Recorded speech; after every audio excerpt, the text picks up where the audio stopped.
हमारी संस्कृति, हमारे संस्कार कार्यक्रम में हमारे माननीय मुख्य अतिथि श्रीमान रवि गुप्ता जी, आज उनके हमें ओजस्वी आशीर्वचन सुनने को मिलेंगे। एक बार तालियों से इनका स्वागत।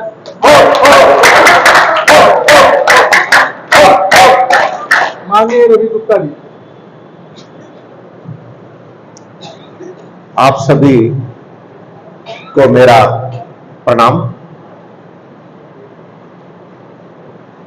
कपूर साहब ने भी मंदिर के बारे में बताया। वो एलिगेंट सिटी और शहर का गौरव है। देखिए, जब भी कोई धार्मिक प्रयोजन होता है तो उसके अंत में पंडित जी कुछ बातें कहते हैं, तो आज हम उन्हीं को दोहराएंगे।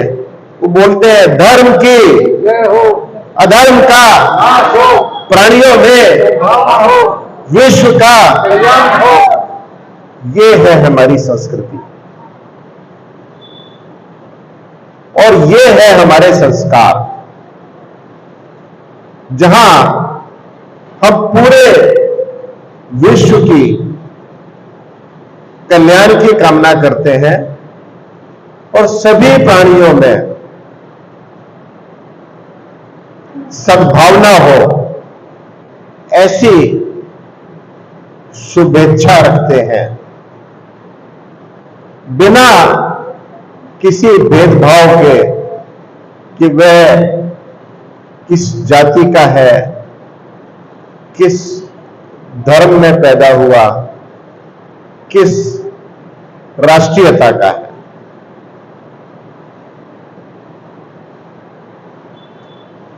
राष्ट्रीयता के नाम पे जब बात देश की आती है तो सनातनी देश को धर्म से आगे रखता है। क्यों? क्योंकि हम अपनी भूमि को अपनी माता मानते हैं और माता को सदा ही पूजनीय माना गया है। यह है हमारी संस्कृति और यह है हमारे संस्कार। देखिए, हमारे शास्त्र में कहा गया, यत्र नार्यस्तु पूज्यन्ते रमन्ते तत्र देवता। तो नारी को सदा ही पूजन के योग्य माना गया। अभी कपूर साहब ने कुछ उदाहरण दिए कि आज समाज में किस तरह की कुरीतियां भ्रांतियां फैली हुई हैं। हमारा तो वो समाज है जहां यदि गांव का कोई व्यक्ति उठकर गया, किसी दूसरे गांव में गया, कस्बे में गया, शहर में गया और उसे पता लगा कि मेरे गांव की कोई लड़की यहां शादी होकर आई है, तो वह शगुन देने के लिए पहुंच जाता है, अपनी बहन मानता है उसको।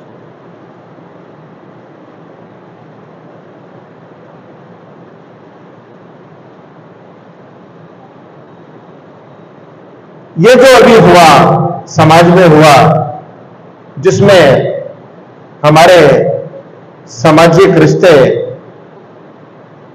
तार तार हुए, उसकी जड़ बुनियाद को हमको देखना पड़ेगा और उस जड़ बुनियाद में हमें मट्ठा डालना होगा।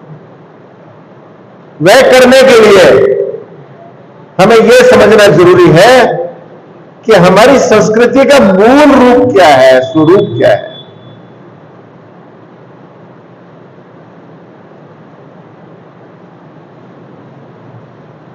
हम क्यों गुलाम हुए, क्यों कुरीतियां आई, क्यों इस समाज को गलत रास्ते पे लाया गया।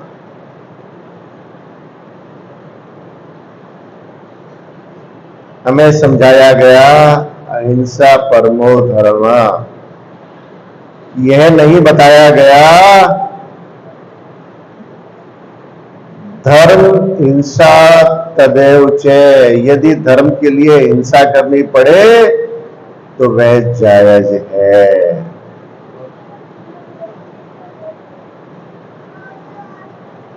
हमें समझाया गया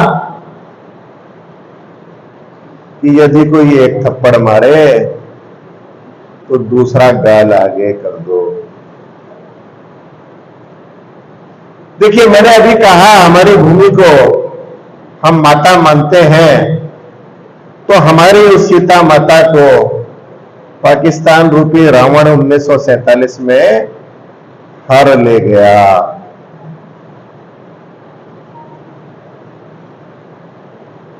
अभी आपने देखा होगा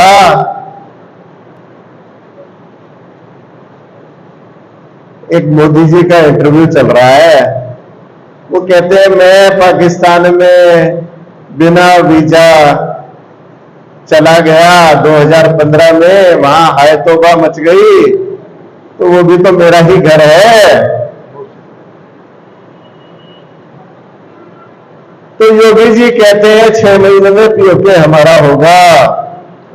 तो राम, हनुमान, सुग्रीव, जामवंत सब कह रहे हैं कि हमारी सीता माता वापस आने वाली है।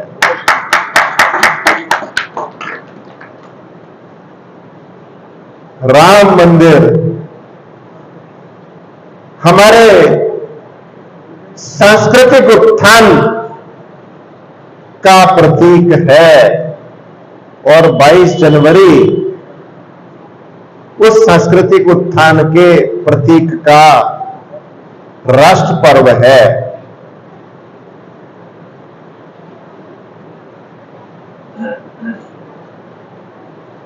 मथुरा और बनारस से वह राष्ट्र पर्व और सांस्कृतिक उत्थान का यौवन प्राप्त होगा।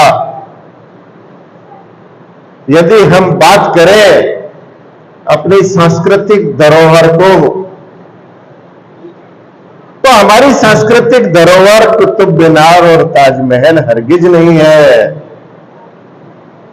हमारी सांस्कृतिक धरोहर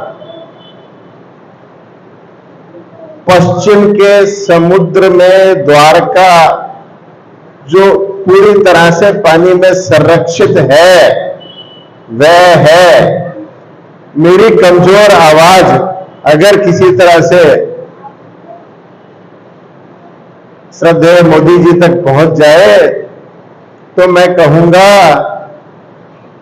कि आज वह तकनीक, वह क्षमता हमारे पास मौजूद है, जिसमें उस डूबी हुई द्वारका के चारों तरफ समुद्र में टापू बनाए जाएं और उस जमीन को वहां पर सुखाकर एक नई, एक भव्य द्वारका का दोबारा से प्रतिस्थापन हो, तो वे जो एक अयोध्या आज बनी है, जो करोड़ों करोड़ों हिंदुओं की आस्था का प्रतीक बनी है, उसी क्रम में द्वारका भी इसी तरीके से हम करोड़ों सनातनियों के लिए एक श्रद्धा, एक आस्था का केंद्र बने। हमारी सांस्कृतिक धरोहर भारत और श्रीलंका के बीच बना हुआ वह सेतु है, जो आज भी आप गूगल मैप पे देख सकते हो। हमारी सांस्कृतिक धरोहर अंगकोर वाट के कंबोडिया में सैकड़ों एकड़ में फैले हुए मंदिर हैं। हमारी सांस्कृतिक धरोहर अगर आप देखना चाहते हो, तो थाईलैंड के राजा को आज भी राम कहा जाता है, और वहां रामलीला होती है। इंडोनेशिया में देखिए आप, सूरीनाम में देखिए, ये है हमारी सांस्कृतिक धरोहर की ताकत।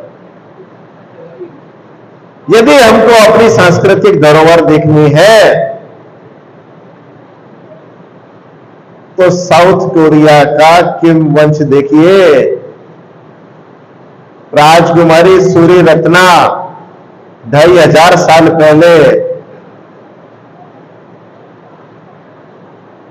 5000 किलोमीटर का सफर करके साउथ कोरिया गई, राजा किम सोरो से शादी हुई और 60 लाख उनकी संतानें आज अयोध्या को अपना ननिहाल कहने का गौरव महसूस करती है। देखिए, हम सनातनी पुनर्जन्म में विश्वास रखते हैं। हम ये कहते हैं जो बोया वो पाओगे, यदि इस जन्म में नहीं तो अगले जन्म में पाओगे। 1918 में हमारे सैनिकों ने अदम्य साहस का परिचय देते हुए इजराइल के हैफा शहर को बचाया था। आज वह इजराइल हर लड़ाई में पाकिस्तान के साथ हमारे साथ खड़ा हुआ है। यूक्रेन की अगर हम बात करें, यूक्रेन में वार हुआ, हमारे हजारों बच्चे फंसे। पोलैंड ने कहा कोई वीजा की जरूरत नहीं है, आप अपने बच्चे भेजिए, हम उनको सुरक्षित रखेंगे, क्योंकि दूसरे विश्व युद्ध में 1200 बच्चों को महाराजा दिग्विजय सिंह जाम साहब, जामनगर के राजा ने अपने यहां शरण दी, जब पूरी दुनिया में उनको कोई शरण देने वाला नहीं था। यह है हमारी संस्कृति, यह है हमारे संस्कार, जिस वजह से हम विश्वगुरु थे, विश्वगुरु है और विश्वगुरु रहेंगे। यदि ब्रिटेन को 2 लाख डॉक्टर्स की जरूरत होती है, यदि इजराइल को 1 लाख कंस्ट्रक्शन वर्कर की जरूरत होती है, यदि अमेरिका को नासा साइंटिस्ट की जरूरत होती है, तो वह एक ही तरफ देखता है, वो है हमारा प्यारा भारत। यह है हमारी संस्कृति और यह है हमारे संस्कार। यदि 150 देशों में 200 देशों में भारतीय फैले हुए हैं, तो हमारे लिए जितना हमारी संस्कृति का गौरव है, उतना उस देश का अभिमान है जिस देश की मिट्टी में वो बड़े हुए हैं और साथ में जिसने उनको शरण दी है, वह उस देश को भी उतना ही सम्मान देते हैं। यह है हमारी संस्कृति और संस्कार। यदि मैं बात करने लगूंगा तो शाम हो जाएगी। मैं इस संस्कृति और इस सभ्यता का बखान करने में असमर्थ हूं। मैं सिर्फ एक लाइन कह के अपनी बात को पूर्ण विराम दूंगा कि इस संस्कृति के अभिमान को पहचाने, अपने आप में कमतरी का कोई भाव ना आने दे। ये देश सुपर पावर बन रहा है, ये देश सुशिक्षित बन रहा है, सुसज्जित बन रहा है और किसी के बहकावे में बहलावे में ना आए और सब सनातनी कास्ट को अलग छोड़कर एक देशवासी बन जाएं। बहुत बहुत धन्यवाद, आभार प्रणाम।